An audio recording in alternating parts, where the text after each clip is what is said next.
Bismillah, Assalamualaikum warahmatullahi wabarakatuh.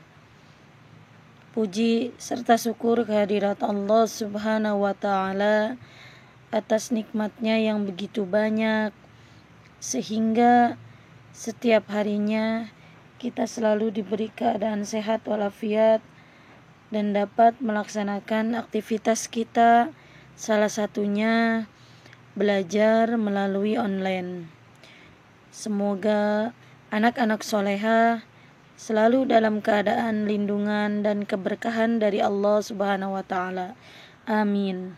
Anak-anak soleha, pekan sebelumnya kita telah belajar tentang pengalaman bersama teman. Banyak sekali pengalaman yang pernah dilalui oleh anak-anak sekalian bersama teman-teman, baik teman-teman di rumah ataupun teman-teman di sekolah. Nah, materi pembelajaran kita hari ini akan membahas tentang pengalaman di sekolah. Anak-anak soleha, lingkungan sekolah merupakan lingkungan yang sangat menyenangkan untuk kita belajar dan juga bertemu dengan teman-teman, bertemu dengan guru, bertemu dengan kegiatan-kegiatan yang menarik di sekolah. Namun, untuk kondisi sekarang ini, kita semua belum dapat melaksanakan pembelajaran, bertemu dengan teman atau guru di sekolah. Semoga kedepannya wabah ini cepat berlalu sehingga kita dapat merasakan belajar di sekolah dan mendapatkan pengalaman yang menarik di sekolah.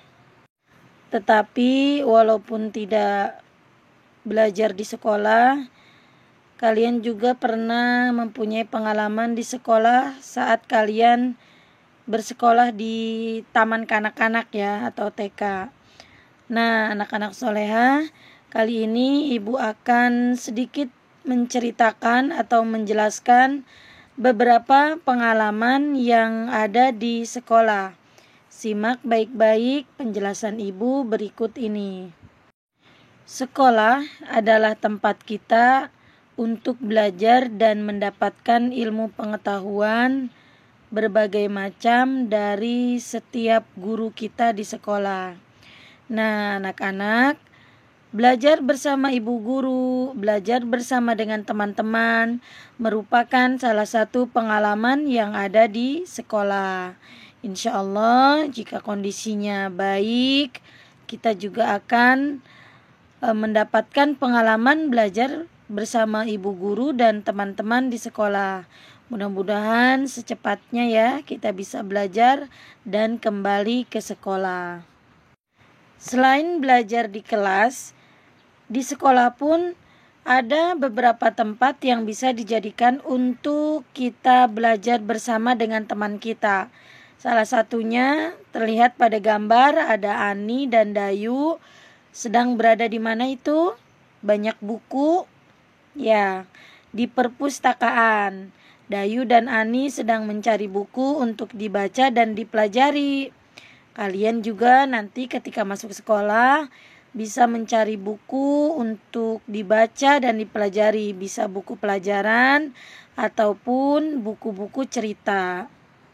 Nah, Siti juga dan Dayu membaca buku di perpustakaan. Ya, jadi membaca buku di perpustakaan termasuk ke dalam pengalaman di sekolah.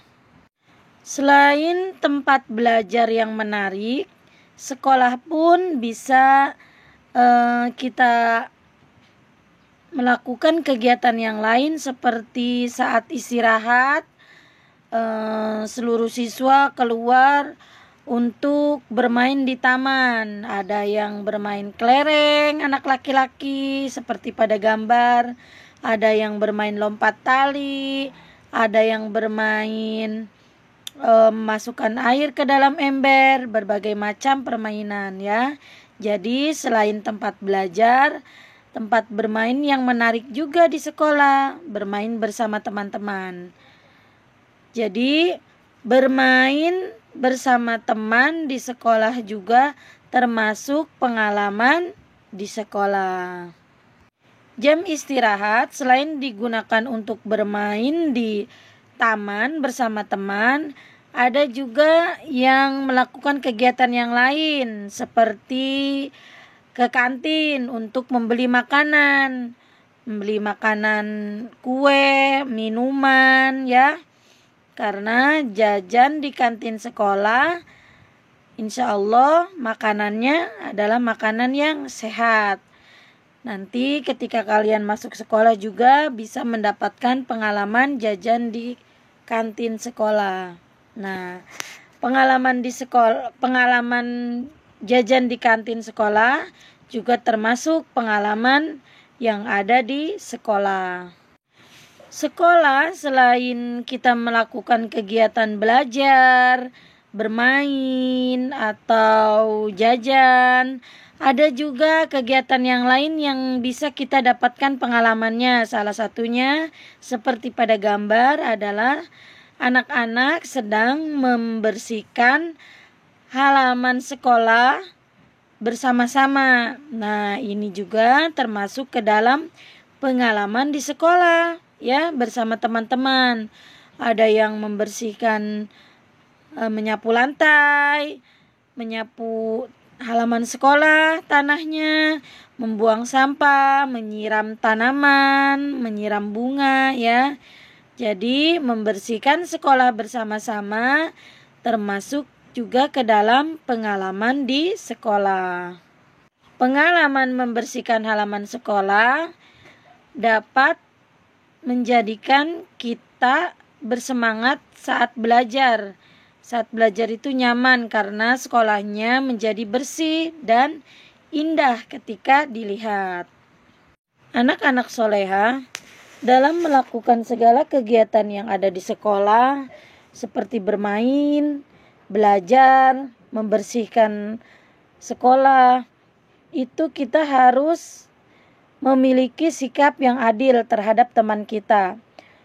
Seperti halnya bermain dengan teman-teman kita itu tidak boleh pilih-pilih teman. Harus adil, bermain dengan siapapun. Tidak saling bermusuhan. Kemudian membagi tugas membersihkan sekolah atau membersihkan kelas. Itu juga harus dengan adil. Dibagi tugasnya, ada yang membersihkan kaca, membersihkan lantai, mengelap meja, menghapus papan tulis. Itu harus dilakukan dengan adil. Jadi ketika melakukan semua kegiatan di sekolah ataupun dimanapun bersama dengan teman, kita harus memiliki sikap yang adil terhadap teman kita. Ketika jajan, membeli makanan, ada teman yang tidak membawa makanan, kita bisa saling berbagi sama rata bagiannya dengan teman yang lain. Jadi tidak saling pilih kasih, semuanya berteman. Nah, anak-anak, untuk mengetahui lebih jelasnya sikap adil itu seperti apa, kalian bisa membuka halaman 101. Ibu akan bacakan, kalian menyimak sambil mengikuti membaca di rumah ya, dengan bimbingan orang tua kalian. Simak baik-baik ya. Bersikap adil terhadap teman.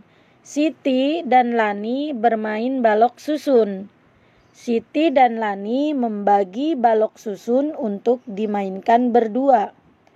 Saat Siti dan Lani bermain, Beni datang. Beni ingin ikut bermain. Siti dan Lani membagi balok susun untuk main bertiga. Siti dan Lani telah bersikap adil terhadap Beni. Meskipun Beni datang belakangan, Beni tetap mendapatkan jumlah balok susun yang sama. Nah, anak-anak, dari bacaan di atas, kita dapat mengetahui ketika Siti dan Lani sedang asik bermain balok susun, Ternyata Benny datang terlambat dan ingin ikut bermain. Siti dan Lani membagi balok mereka dengan rata. Jumlahnya, jumlah balok Benny, jumlah balok Siti, jumlah balok Lani sama rata. Artinya Siti dan Lani telah bersikap adil, walaupun Benny datangnya belakangan. Dari bacaan di atas, kita dapat mengetahui bersama-sama dan menyimpulkan apa sih manfaat dari bersikap adil terhadap teman. Manfaat bersikap adil terhadap teman yang pertama, tidak menimbulkan permusuhan. Yang kedua, menciptakan kerukunan. Kesimpulan selanjutnya, pengalaman di sekolah. Yang pertama, belajar bersama teman. Yang kedua, membaca buku di perpustakaan. Yang ketiga, bermain bersama teman. Yang keempat, jajan di kantin sekolah. Baik, anak-anak soleha, itulah beberapa penjelasan Ibu tentang bagaimana bersikap adil terhadap teman dan pengalaman yang ada di sekolah. Semoga apa yang Ibu sampaikan hari ini dapat bermanfaat dan menambah ilmu pengetahuan kita yang baru. Tetap semangat dan selalu jaga kesehatan. Ibu akhiri, Assalamualaikum warahmatullahi wabarakatuh.